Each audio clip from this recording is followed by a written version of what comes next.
भवतु सहनौ भुनक्तु सह वीर्यं करवावहै तेजस्विनावधीतमस्तु मा विद्विषावहै ॐ शान्ति शान्ति शान्तिः श्रुतिस्मृतिपुराणानाम् आलयं करुणालयं नमामि भगवत्पाद शङ्करं लोकशङ्करं शङ्करं शङ्कराचार्यं केशवं बादरायणं सूत्रभाष्यकृतौ वन्दे भगवन्तौ पुनः पुनः।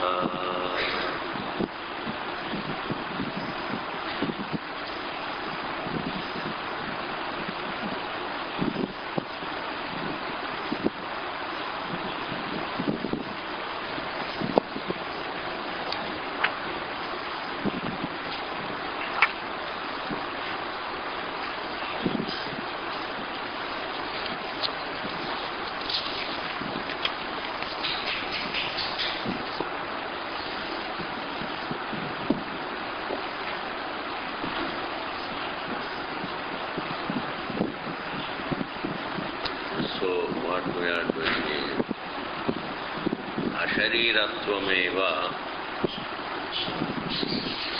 कर्मकार्यमिति चेन्न तस्य स्वाभाविकत्वात्. Freedom from bondage to the body,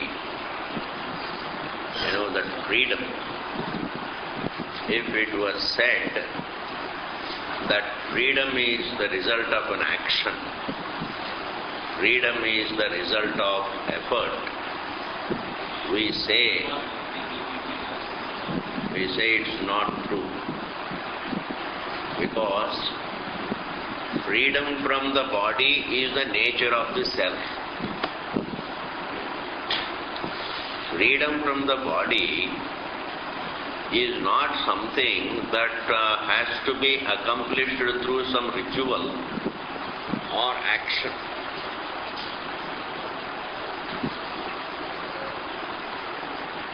Freedom from the body is not some result, because any result, by way of being the result, by dint of being the result, it has to be non-eternal.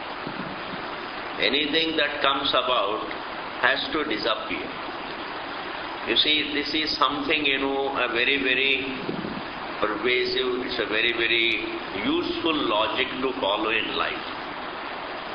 Anything that comes about, in fact, by appreciating this particular fundamental logic, that anything that comes about in time has to disappear in time, makes us wise enough to be committed to Vedanta, really. Just one logic, which is, everybody knows it, but one doesn't give attention to it. It is, everybody experiences this fact. Everybody experiences this fact that anything that is born has to die. Anything that comes about has to perish in time. Therefore, dependence upon any result is not wisdom. You see, depending upon anything that comes about, that is a result, is not really wisdom. Therefore, if a person follows this fundamental logic in life, that definitely a lot of problems get solved in life, falling for the temporary things. One doesn't have to build dreams on results.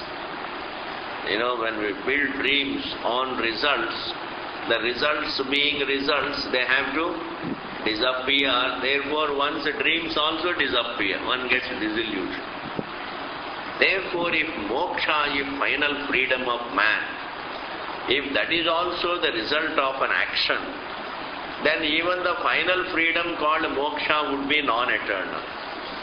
Therefore, but then man always wants a non-ending freedom. The love is not for temporary freedom. The love is always for eternal freedom. It is not asking for more, please.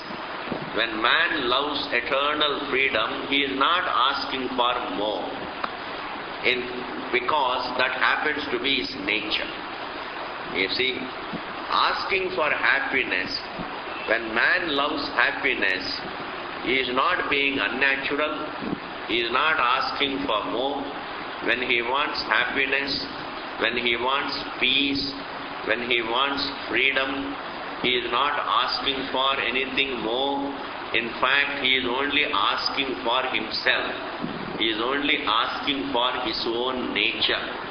Therefore, definitely, man wants eternal freedom. And if there has to be eternal freedom, then that freedom should not be a result of an action. You understand, Because if it is a result of an action, then it has to disappear. Any result has to disappear.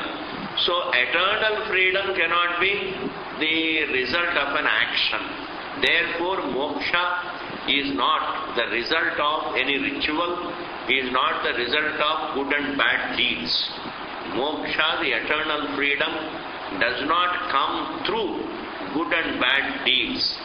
The eternal freedom happens to be the nature of the observer, the seer of the universe, but in ignorance he thinks that I am bound to the body. So, the eternal freedom need not be created. The eternal freedom of the self needs to be discovered. Therefore, moksha is something that we need to discover to be our nature. We don't have to bring about freedom. We have to discover that freedom is the nature of the self. Therefore, here Bhashyakara says, Hey, swabhavikatvat, tasya swabhavikatvat. Your freedom is your nature. It doesn't have to be brought about. Therefore, in order to gain freedom, you don't have to perform any good and bad deeds. You may perform good deeds for some material results.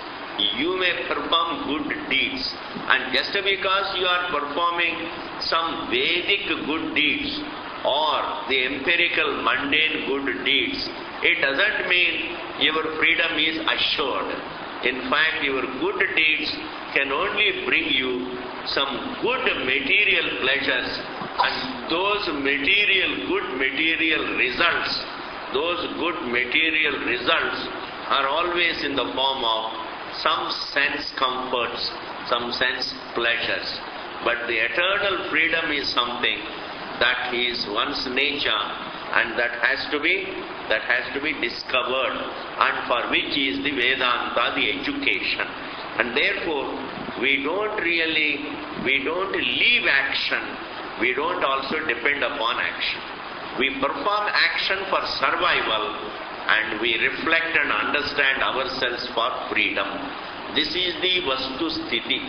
This is the position of man. This is our position. That is, we perform actions all right for sheer survival. I will not change that word survival, because action can only give us certain material comforts which can help us survive, nothing beyond. I don't want to even use material prosperity, vagaira, because even material prosperity is for only survival, sheer survival. And karma can be done, actions can be done for survival, but moksha is not something that we can bring about through good and bad deeds. Why? Because moksha is swabhavikam, that is our nature. Up to this we have seen. Now see, Swabhavikatvat. Now let us read. Ashariram sharireshu anavastheshvavasthitam mahantam vibhumatmanam matvathiro na shochati aprano hyamana shubraham asango hyayam purushaham ityadishu dibhyaham. Ashariram sharireshu. So what is there, the conscious being that is there in all the bodies is in fact free from the body. It is the body free that has been taken for the body due to certain lack of understanding. The body, the non-body, the body-free observer is seen as the body. Therefore, in every body, the conscious being in every body is in fact the body-free. See, like the water in every colored glass is color-free. Exactly like the water in every colored glass is color-free. Similarly, the conscious being in every body is body-free. Ashariram sharireshu anavastheshu avasthitam. And in every changing body, and what is there is the unchanging self. See, the body is changing all right, but the conscious being in the body doesn't change. Therefore, you are aware of the changes of the body, and the one who is aware of the changes in the body doesn't change. You see, this is the unfoldment. The one who is aware of the changes of the body does not change. Therefore, who is abiding in the changing? It is the changeless that is abiding in the changing body. It is the bodiless that is abiding in the body. Is taken, abiding means is taken to be the body. Similarly, anavastheshu avasthitam mahantam vibhumatmanam. Mahantam, and the self that is seen as confined to the body is not confined to the body. Its dimension is not the same as the dimension of the body. In fact, the dimension of the self in the body is unlimited, no given dimension, because the seer, the one who is aware, is someone who is comprehensive of the whole prapancha, because the whole universe falls within the attention of the seer. You see, this is attention. Every form falls within the attention of the seer. You see, and sounds fall within the attention of the one who hears. In other words, every known object falls within the attention of the knower, and that knower is what is the person. When we look at a person, we only think person is just a form, but the person is indeed that conscious being in whose attention falls the whole waking state and the dream state, and even the negation of both. Even the blackout falls in the attention of the seer, real. Because the blackout that everybody gets scared is not a believed blackout. You see, there you have to stop and think. The blackout that everybody gets scared, is not a blindly believed in blackout. It is a blackout that everybody experiences. And therefore, the one who experiences the blackout is not blacked out. In fact, he is very much aware of darkness. He is the so-called darkness. Like when there is darkness really, when the lights go off, there is no sunlight, no moonlight, no stars, no candles, no electricity, nothing. Even in the so-called pitch darkness, you have to just dramatize in your mind. Even when it is pitch dark, you call it darkness, but the darkness is a matter of your knowledge, is it not? That darkness I know, and that knowing is not darkness. That knowledge of darkness is not darkness. That is experience. That is knowledge. And therefore, here the Shruti says, Mahantam, the conscious being that is taken to be the body is not really confined to the body. It is Mahantam. Mahantam means it is unlimited. And it is Vibhum. It is something all-pervasive. Atmanam, and it is yourself. Matva, having understood. Na shochati dhiraha. A wise man leaves grieving. He gives up grieving, rather. He becomes liberated from all kinds of grief. A wise man becomes liberated from all kinds of grief if he understands himself to be the bodiless, the changeless, and unconfined to anything, but it is comprehensive of the whole Jagatiti. That knowledge liberates, not action liberates. That knowledge liberates man from the ignorance as regards his freedom, that is his nature, and knowledge liberates man from ignorance about his free nature. Knowledge also does not give us freedom. Knowledge doesn't create freedom. Knowledge only removes ignorance about our being free. You have to hear the statement. Knowledge doesn't create freedom because it need not be created. That happens to be the nature of the self. Unlimitedness is the nature of the Drashta. Bodilessness is the nature of the self, and changelessness is the nature of the self.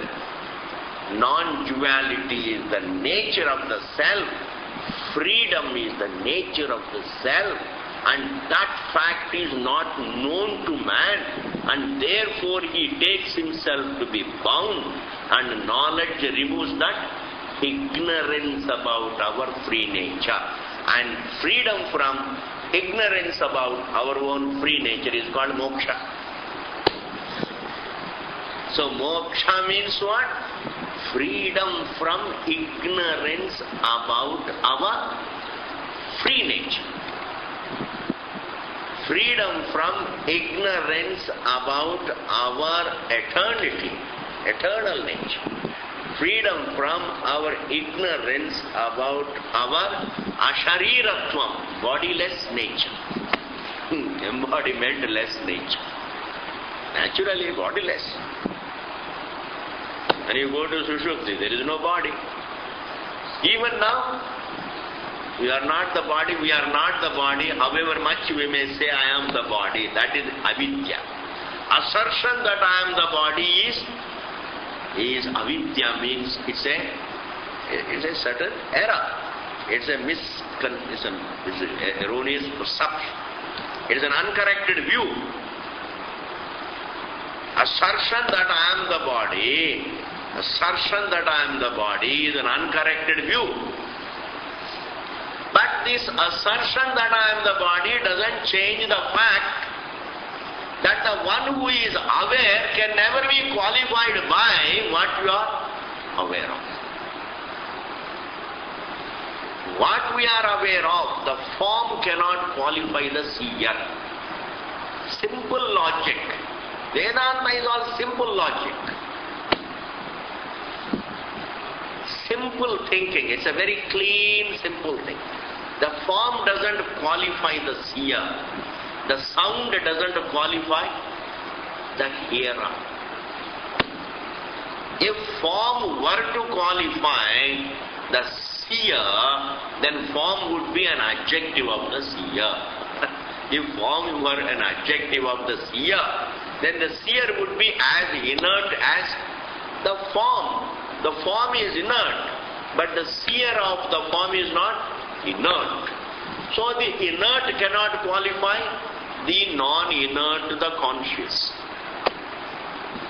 And therefore, this world cannot qualify the drashta, the seer, and therefore this body that is seen also doesn't qualify the seer, and our identity is not the form, our identity is the seer. That is why when there is no seer in the body, the seer disassociates or whatever, the seer leaves the thought that I am the form. He leaves the sense of equation with the form. He just carried to which ghat? There are so many ghats anyway. You go to take is carried to the ghat to be burned. See, the person leaves the body. The person leaves the body. There is no seer. You open the eyes, dekhta nahi, sunta nahi hai, sochta nahi hai, press, nothing, no touch. Then what do? Bundle him out. Then burn him. अच्छी तरह से burn him. वहां पर एक आदमी को रखते हैं. You pay him money and burn him. And then सवेरे जाएंगे, थोड़ा इकट्ठा करेंगे. जो भी मिलता है थोड़ा बहुत. दक्षिण में हम लोग है ना, जब मूंगफली होता है ना, उसको हम जलाते हैं. Along with the plant. Along with the plant है ना, हम उसको जलाते हैं. We bake it. Then there are ashes and the मूंगफली bake. Then हम उसको ढूंढते हैं मूंगफली. तो जो हाथ में आएगी उसको खाते. Similarly, so you burn the person. The next morning, what do? You go there and search for some bones. And if his bones had some calcium, you will get some bones. And if his bones did not have calcium, then you will have only some ashes. ऐसे भी हो, इकट्ठा कर दो, जो भी है, हरिद्वार जाओ, नहा के आओ. इसको ड्रामेटाइज करना चाहिए आप लोगों को. Everybody in this world has to visualize that. Life becomes simpler. Life becomes simpler. We make a big issue of a non-issue, the so-called. Therefore, anyway, what is here, what is to be understood is, when we say the person, we don't mean the form. That person is the seer. The person is the seer. The person is the seer, and that seer is the truth. And therefore, here, Vibhum Atmanam Matva Dhiraha Na Shochati. A wise man, having understood his identity to be solely the seer, the all-comprehensive seer, unconfined seer, time-free seer, eternal seer, the witness of all the three states, waking, dream and deep sleep, having understood the seer as such, well, he becomes liberated from all grief, all kinds of grief. Now, this is a verse that establishes freedom more, freedom as the nature of the self, and freedom as more freedom from ignorance about our nature, not as the result of an action. But we depend upon actions for the moksha. We should depend upon actions for material results, for survival. And material results should not be given value beyond survival. That is also a part of wisdom. Okay.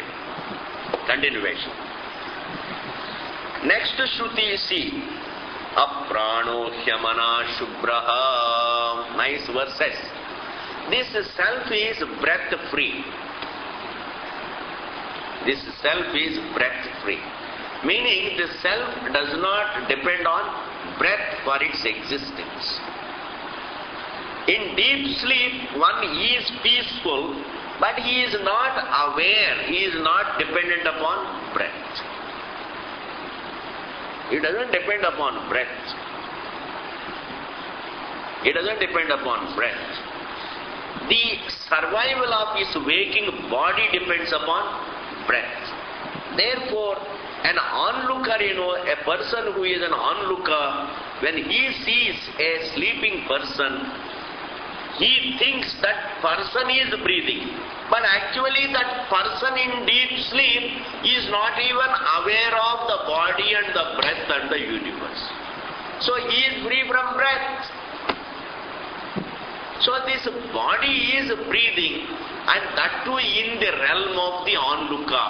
But in the realm of the sleeper, there is neither the body, nor the breath, nor the onlooker. Neither he misses them.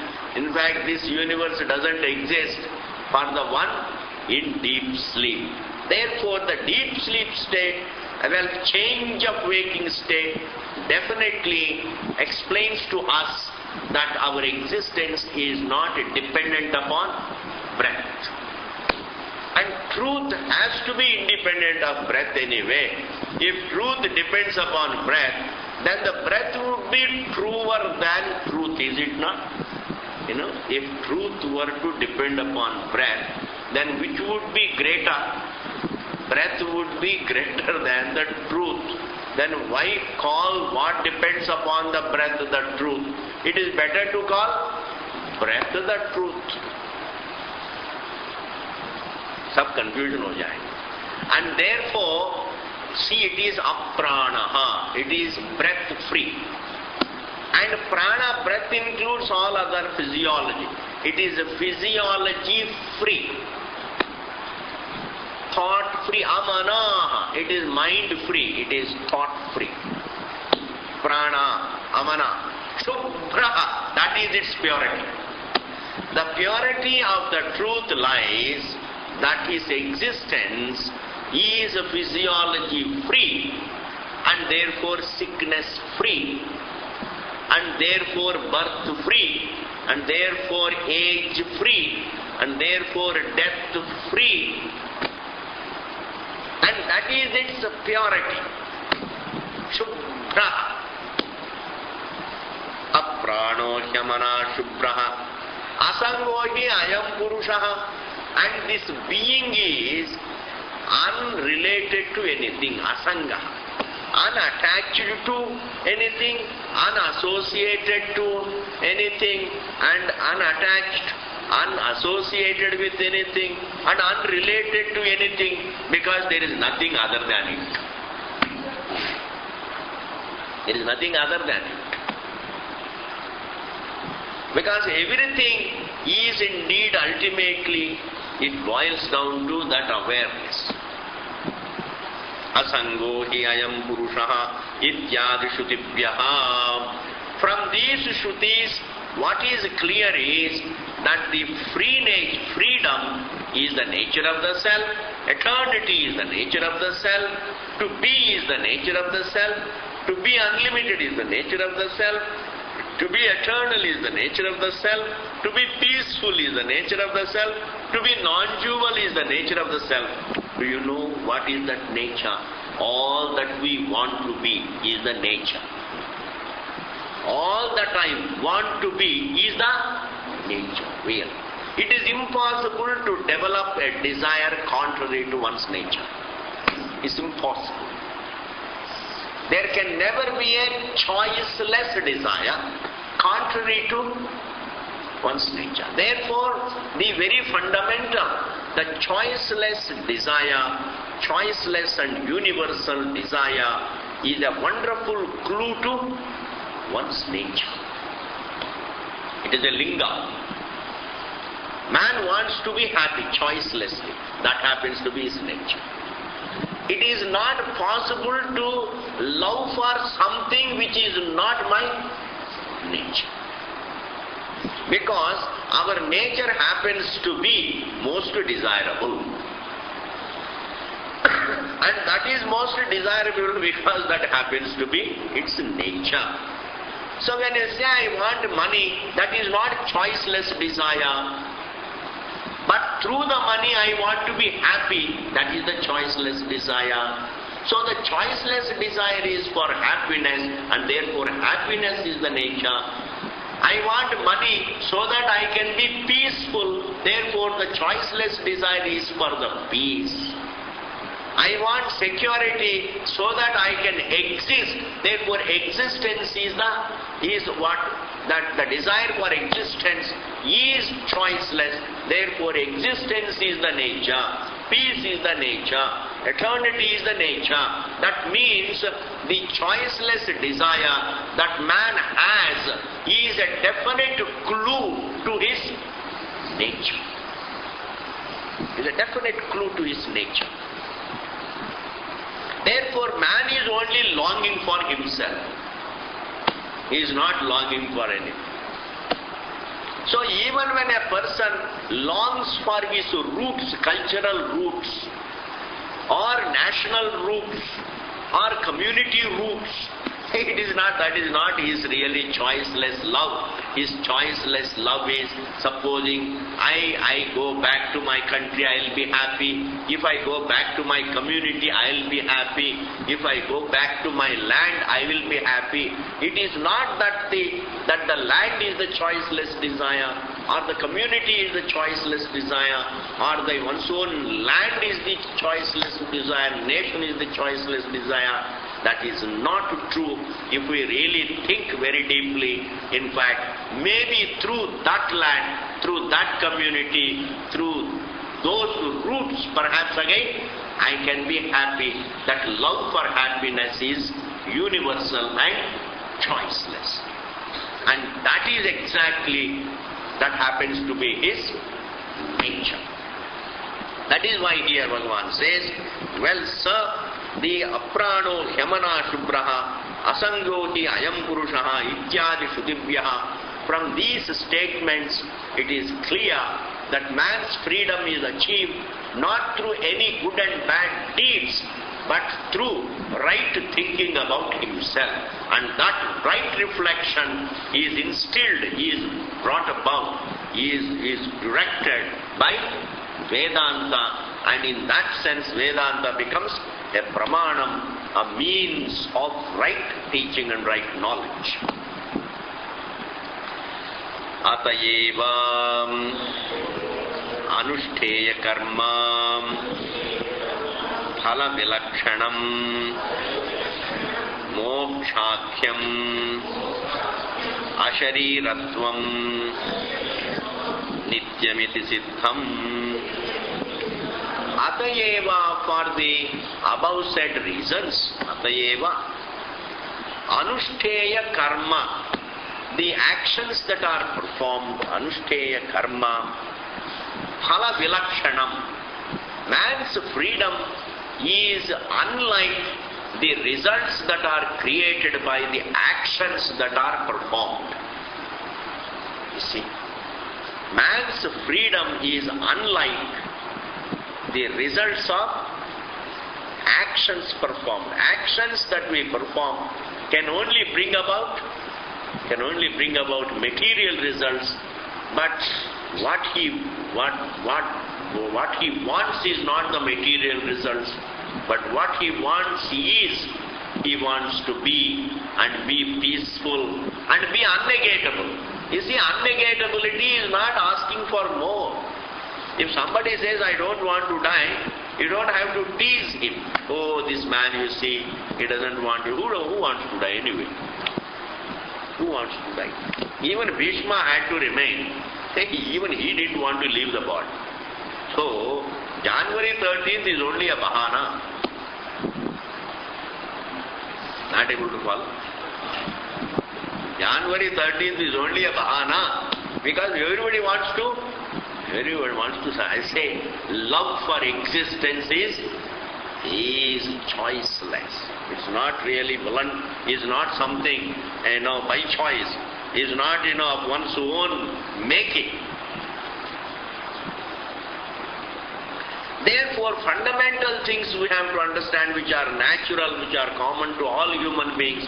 Therefore, neither you can praise anybody, nor you can run down anybody, because all pranis are in the same boat. They all want to be and be peaceful and be happy and be eternal. And therefore, and that freedom is not the result of any action. That is not the result of any material pleasure. And that happens to be the nature that needs to be discovered. Therefore, Vedanta is in the form of education about one's nature rather than another ritual. Vedanta is not another ritual. Vedanta is not another performance for which you have to develop efficiency.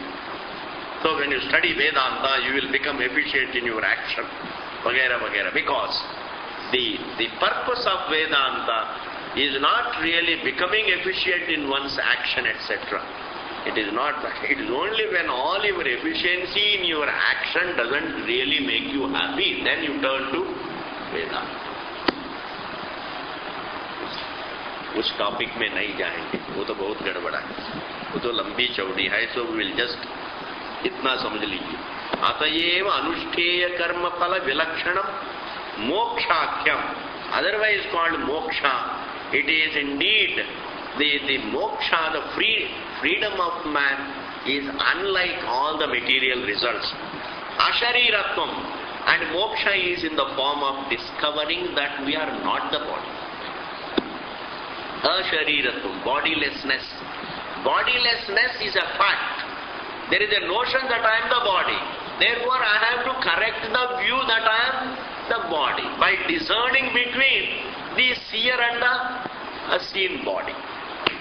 Therefore, ashariratvam nityam, and bodilessness, this bodilessness is an eternal fact about the seer. That is nityam. Therefore, moksha is nityam, iti siddham, is accomplished. Thus, we don't bring about bodilessness, we discover bodilessness. We don't bring about bodilessness. Remaining in the body, we discover that we are not the body. Remaining in the body means during life, living as an individual, we need to discover that the seer of the universe is not the body. The seer of the waking, the seer of the dream, the seer of the total blackout is not the body. He is only the seer. Thus, bodilessness is a fact about us to be discovered rather than to be effected. It's not something, it's not that we kill the body and become bodiless. Killing the body and becoming bodiless is not called bodilessness. Because when we kill the body in ignorance, we take another body. Like you see the rope for a snake, and when then supposing you beat the snake and think you have killed it, but actually you haven't killed it because there is no snake, and therefore you have to discover there is no snake to kill. There is no body to kill. There is only the seer, and that needs to be understood. Next line. Tatram kinchit parinami nityam yasmin vikriyamanepi tadeva idamiti buddhihi na vihanyate. So the next topic is going to be something subtle, so you have to give your attention. When we talk about the eternity of the self, it is not like the changing continuity of matter. The eternity of our being, the steadiness, the constancy of our being, the constancy of the seer, constancy is also a word. The eternity of the seer is not like the changing continuity of matter. So Bhashyakara she tries to show the difference between the eternity that is the nature of the being, the truth, and the continuity that is the changing continuity of the or the continuity along with the changes of the objects. And that way the objects have continuity. Like a seed, it continues in the form of a plant, and the plant continues in the form of a tree, and the tree continues in the form of what we call wood, and the wood continues in the form of furniture, and furniture, you burn the furniture, and then also it continues in the form of ashes. It is always there in the form of matter. You can't destroy it. It can't become nothingness. Within the setup of the physical universe, within the context of the physical universe, the matter cannot be destroyed. It can't be converted into nothingness. It is always there in some form or the other. And that is what is called Parinami Nityam. Parinami Nityam means continuity of the basic substance in some form or the other. That seed alone is this plant, and that plant alone is this tree, and that tree alone is this furniture, and that furniture alone is this ash, these ashes. In this manner, there is a pratyabhijna. There is a pratyabhijna means I am able to recognize the continuity of the substance. This continuity with the changes is different from the kutastha nityam, the unchanging continuity, that unchanging continuity, unchanging eternity, which does not move from, it doesn't move in time. You see, anything that changes, it continues, and it is an object of perception, and therefore an object of memory, and therefore an object of pratyabhijna. So these three things you have to remember. It's an object that I perceive, I see the seed, and I remember the seed, and then when it becomes a plant, I still remember the seed. That seed became this plant. You understand, I am able to see the continuity of the seed in the form of the plant. And then when the plant becomes a tree, I am still able to remember that plant, and that plant alone is continuing in the form of a tree. In this manner, that which is an object of perception, memory, and pratyabhijna, otherwise called this recognition, that alone is this. That seed alone is this plant. That plant alone is this tree. And that tree alone is this furniture. This connection of the prior state to the present state is what is called the pratyabhijna. And with the help of that pratyabhijna, we are able to recognize the continuity of the objects. Now this kind of continuity, which is in the form of perception and memory, it is not different from memory. This so-called continuity is not different from memory. The continuity of the objects is not other than memory.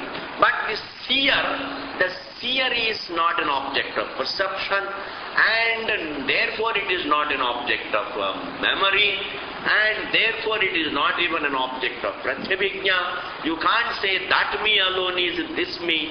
That is only just it is just a language just used like that within the realm of ignorance. So that child is this me young man, and that young man is this old man. When a person refers to the pratyabhijna to himself, he is only referring to the body. In fact, that child is this young man. The child that I was is the me, present me, the young man. Oh, that young man, now मैं तो बुजुर्ग हो गया हूँ. I am a बुजुर्ग now. So I was a young man. Now I am a buzurg. Every elderly person says, "Hamara jawani mein kya kya karta tha," vagera vagera. About old tales they go on talking. The elderly people go on talking about what all I used to do. Oh my God, vagera vagera. Now what? I am an old man. This is a pratyabhijna about what? It is not pratyabhijna about the seer. It is not pratyabhijna about the seer. Because the seer is in identification with the body and it looks as though the pratyabhijna about the seer, but actually it is a pratyabhijna about the body. So there is no continuity for the seer, that is eternity. It is a continuity, but in the form of eternity. It is an unchanging continuity. Unchanging continuity. I can take the liberty to use the word continuity, but the word continuity has a connotation that involves perception, memory and change. But this is something, the seer is something that abides without change. Therefore, this pratyabhijna does not refer to the unchanging seer, but it is only referring to the changing states of the body. In the same manner, we can, right in this context, we can understand another point. That dreamer is this waker, that dreamer me is this waker me, and that sleeper me is indeed this waker me. Even though we think that the self, the subject is a matter of pratyabhijna, that is also within the realm of avidya. It looks as though the seer is indeed has become the subject matter of pratyabhijna, but actually the pratyabhijna is, well, this waking state, that dream state is not now is the pratyabhijna. This waking state was not there before is the pratyabhijna. This waking state and the dream were not there in the deep sleep. Thus there is pratyabhijna about the state's presence and absence. This waking state was not. That dream is not. This waking and the dream were not. In this manner. But when I am identified with the states, then I am thinking as though this pratyabhijna belongs to, applies to, pertains to the seer. That is why the pratyabhijna, even if a person says that sleeper is this waker, that dreamer is this waker, even if we use this pratyabhijna, you better underline it as kalpita pratyabhijna. It is not a literal pratyabhijna. It is pratyabhijna. It is mistaken to pertain to the self. It is mistaken to pertain to the self, but it doesn't pertain, literally doesn't pertain to the self. It only pertains to the presence and the absence of the state. And the one who registers the prior absence and the present presence of a given state. This state was not is my knowledge, and that dream is not is my knowledge. This waking and the dream were not is my knowledge, and that knowledge is not going through any past and future. It is not changing at all. The recognition, the one who recognizes the present presence of the state and the prior absence of the state, the prior presence of the dream and the present absence of the dream, that recognition is not moving through that seer, that recognizer is not going through any states. It is kutastha nityaha. It is unchangingly there. It is eternity. Therefore, pratyabhijna applies to the perception, memory, and pratyabhijna pertains only to the objects, and that continuity must be set aside as different from the eternity of the self. And that is the topic in this line. He refers to this. Now please look at this sentence. Tatra kinchit parinami nityam. Kinchit, some, parinami nityam, some changing continuity. Yasmin vikriyamanepi, when the object changes, vikriyamanepi, when the object changes also. Tadeva idamiti, that alone is this in this manner. Buddhi, that recognition, na hanyate, is there, is not destroyed. This is called changing continuity. So that seed alone is this plant, that plant alone is this tree, that tree alone is this furniture, that child alone is this teenager, that teenager alone is this young man, that young man alone is this old man, and that old man alone is this dead man, in this manner. And this is what we call Pratyabhijna. Refers to what? Pratyabhijna is referring only to the objects of perception and memory. And the one who has the Pratyabhijna, the subject, the seer, the one who has that Pratyabhijna, he is not an object of Pratyabhijna. Object is an object of perception. Object itself is an object of memory.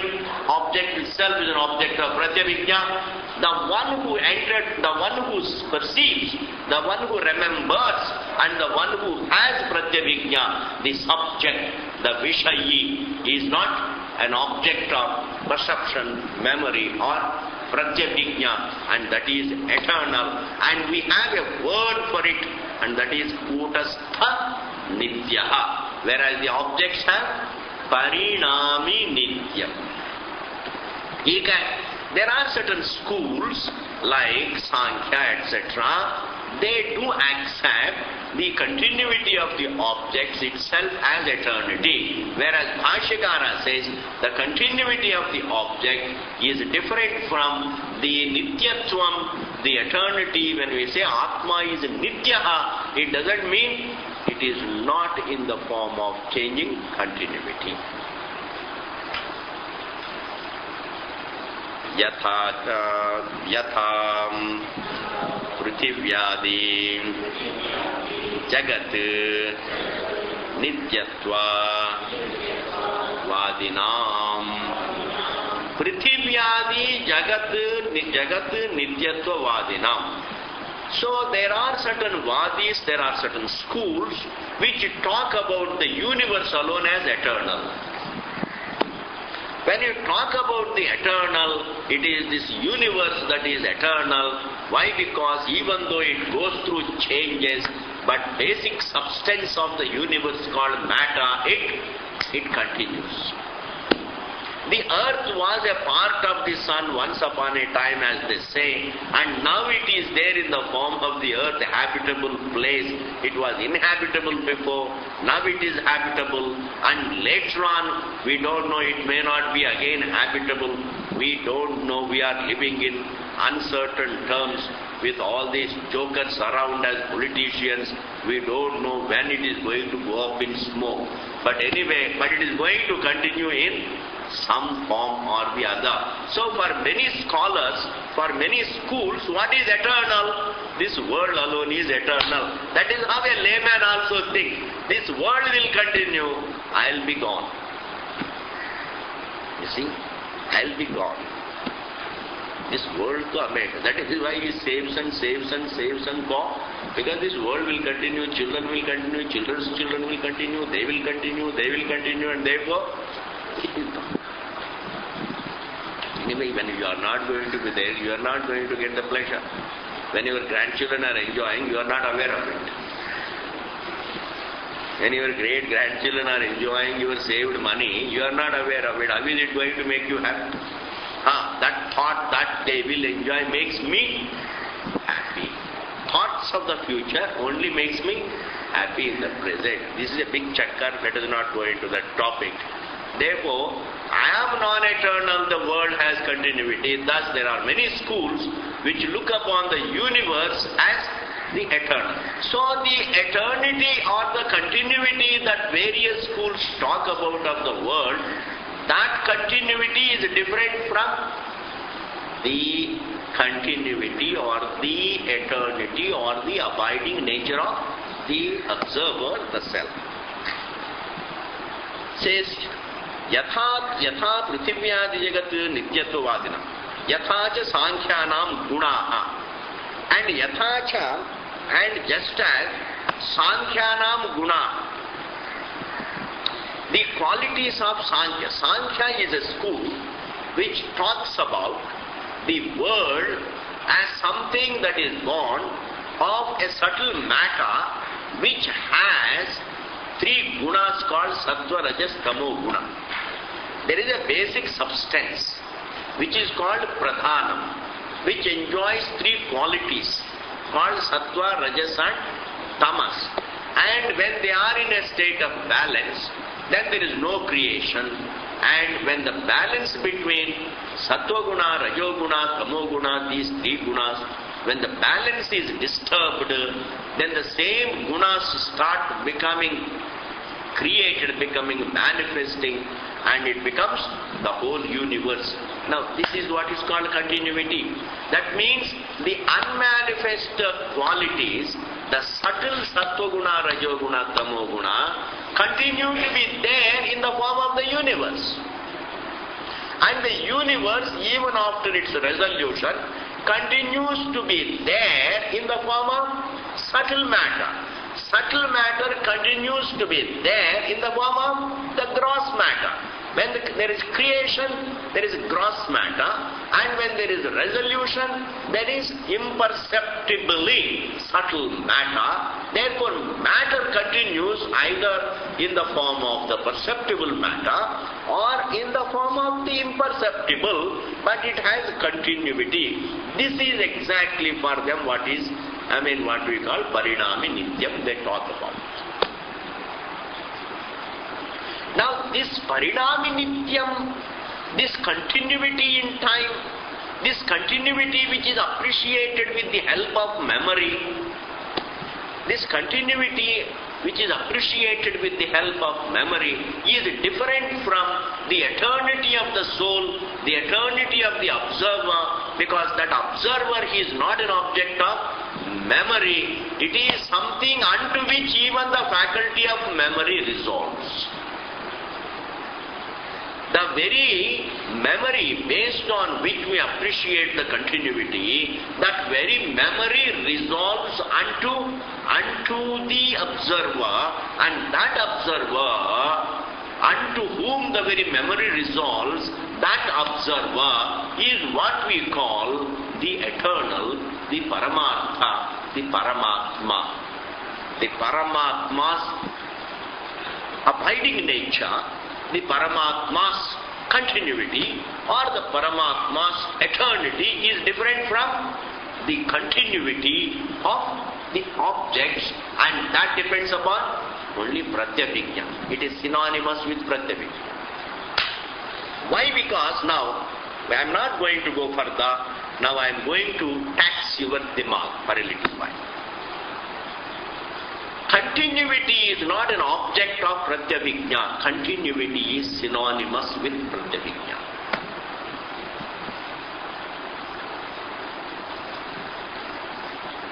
Continuity, like even the existence of an object, is synonymous with its perceptibility. You can't say there is an object and afterwards I see it, you can't say. You can't create a sequence between the existence of an object and its perceptibility. The existence of an object is synonymous with its perceptibility. Independent of perceptibility, it has no existence. Independent of visibility, independent of visibility. Visibility, I am using a term which means not that when I don't see the form also Swamiji, but it is there, vagera, vagera, don't come up with kitchen logic. I am saying a form that is not available for visibility. A form that doesn't enjoy the quality of being visible has no existence. It has to be an object of perception. To be means to be evident to be. To be and to be evident to be cannot be divided. And for a form to be and to be evident to be means The being of the form is the existence of the form, and its evidence is its visibility. Therefore, the form is not independent of its being evident. The sound is not independent. The sound's existence is not independent of its being evident. The universe is not independent of its being evident. In the same manner, the continuity of an object is also not independent of its being evident, and its being evident is in the form of pratyabhijna, knowledge. This very memory, that object is available, means the object that I saw before, the same object I am seeing in another form, this whole thing becomes what? Evidence in the form of perception, memory. Existence of a given form is in the form of, is not independent of perception. Continuity is not independent of pratyabhijna. If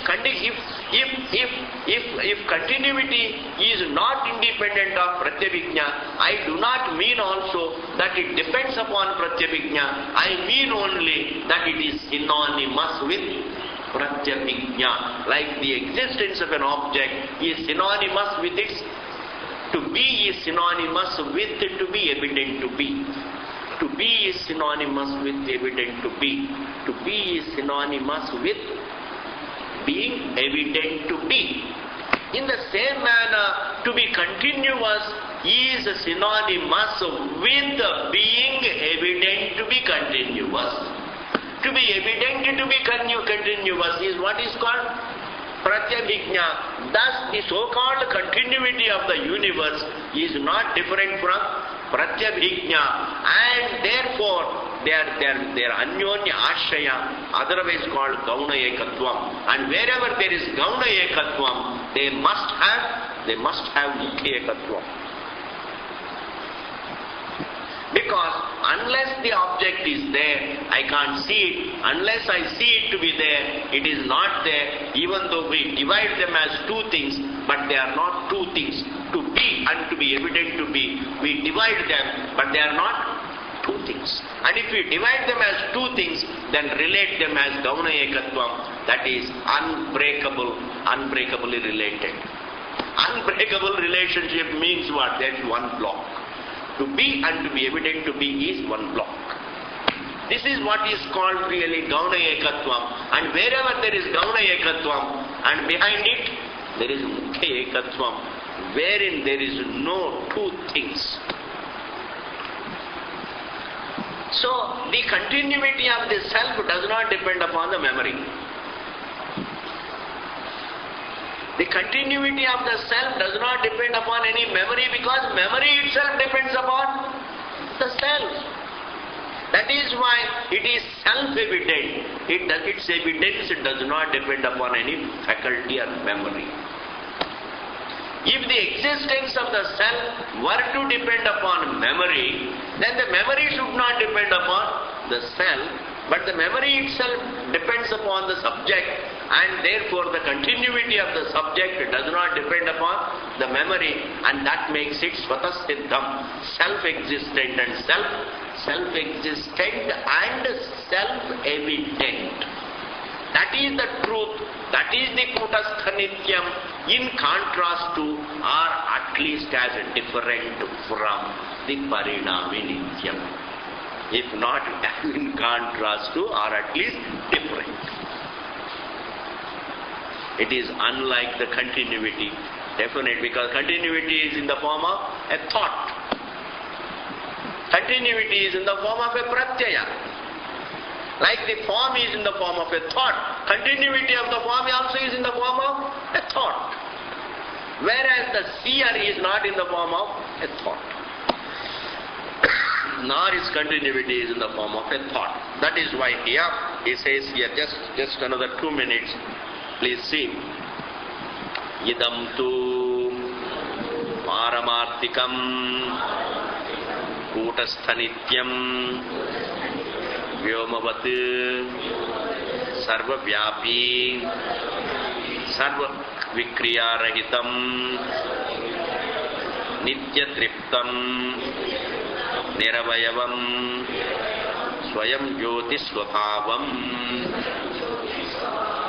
Idam means, this Paramarthikam, the nature of the self that is under discussion, the free nature of the self, the eternity of the self, this eternity that we are talking about of the self is indeed idam tu Paramarthikam. Paramarthikam means something that is not dependent upon perception or memory. It is not empirical, something empirical. It is not within. We have a word Paramarthikam as different from Vyavaharikam. Vyavaharikam means a realm of perception and thought. Paramarthikam means that which is not a realm of perception and thought. This is the contrast, this is the difference. Like you see, it happens to be rope. Within that empirical context, well, that it happens to be rope, so it is called Paramarthikam. Because that is what is. What is, that is the Paramarthikam. Paramarthikam means within the empirical. But when I see it as snake, that seeing it as snake is called Vyavahara. Sarpaha iti Vyavahriyate. It is looked on as snake. Being looked on as snake is called Vyavahara. But if I look upon it as the Rajju, within that context, well, in relation to that Sarpa, Rajju becomes Paramarthikam. In the same manner, this world, that I am an individual, that I am an object of perception to myself, that I am an object of memory to myself, that I am an object of pratyabhijna to myself, this view of oneself as an object of perception, memory and pratyabhijna is what is called Vyavahara. Whereas the actuality about the self is that one's existence as the conscious being is neither an object of perception or memory or pratyabhijna, and that makes it Paramarthikam. Thus, idam tu Paramarthikam, the topic that we are doing is something Paramarthikam, the eternity that we are talking about. When I say moksha is eternal, we mean that eternity is not like the Parinami Nityam. Idam tu Paramarthikam, Kutastha Nityam, it is unchanging, unchangingly being there. That is Kutastha Nityam, Vyomavat Sarva Vyapi. And it is something not an object of perception memory, because like even space, it is all pervasive. How can the all pervasive be an object of perception memory? How can the all pervasive be an object of perception memory? Therefore, it is Vyomavat Sarva Vyapi and Sarva Vikriya Rahitam, free from all changes, Nitya Triptam, ever full, Niravayavam, ever free from all the limbs. Niravayavam means not made of parts. Niravayavam. When it comes to a seed, it is made of many things. A seed is not an indivisible whole. It is a divisible thing, entity. A plant is divisible, it can be divided. A seed can be divided, a plant can be divided, a tree can be divided, and furniture can be divided. Any bit of matter is divisible, whereas the all-pervasive being is indivisible. As indivisible, it is called Niravayavam, because Drashta is not made of many things. Drashta is not manufactured by nuts and bolts. You see? The one who is aware, the one who is aware of the waking, the one who is aware of the dream, the observer is not made of, is not really an assemblage of nuts and bolts.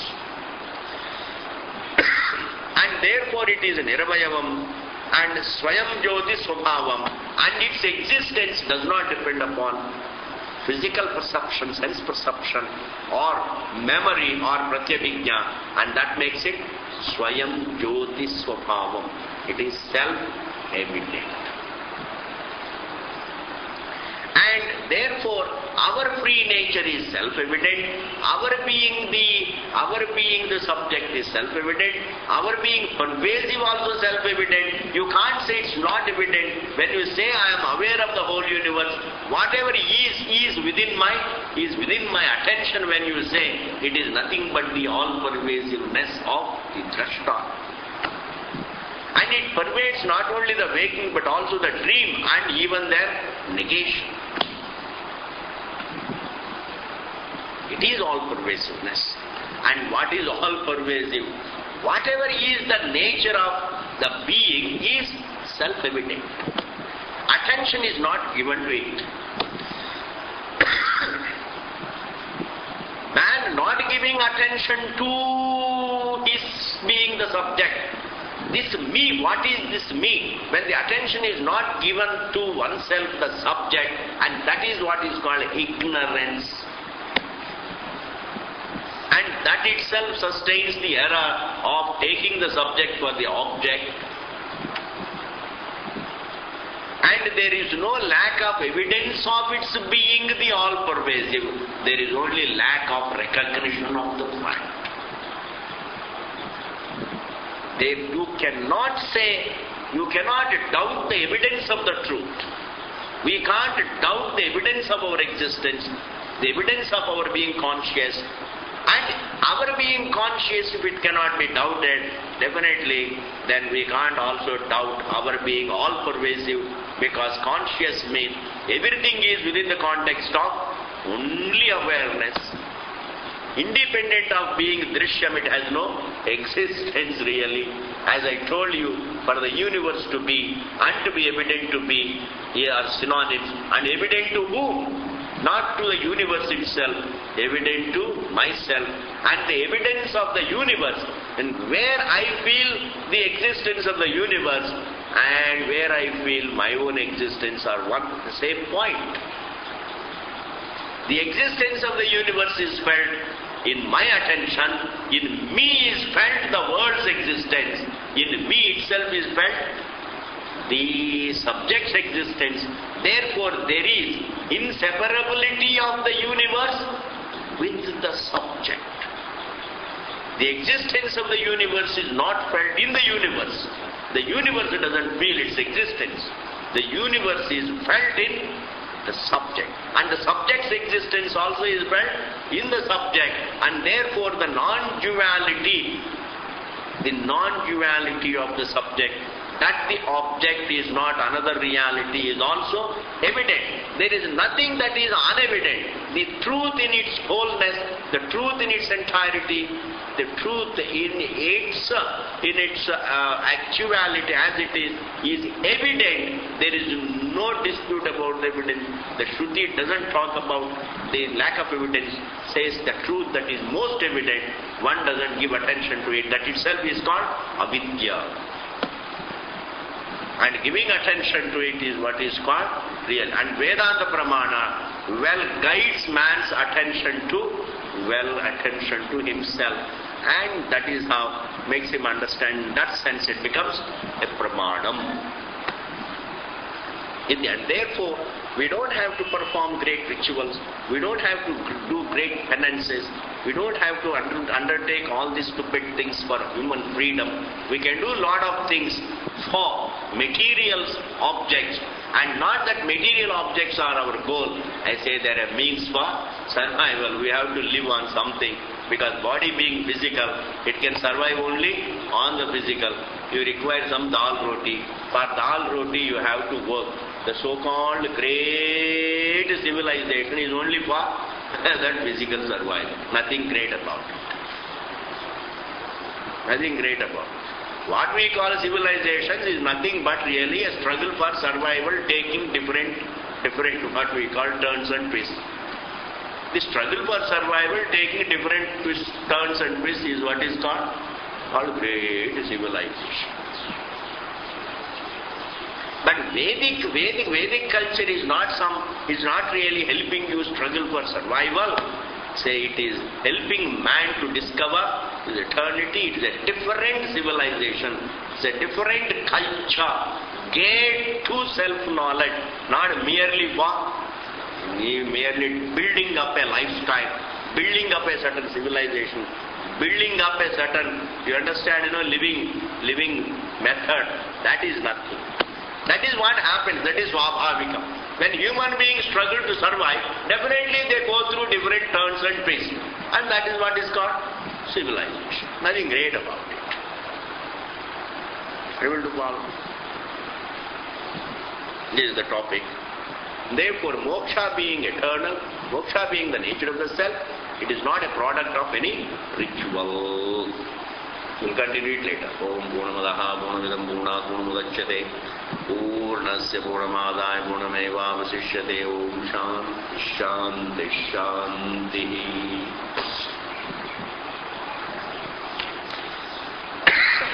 Rama.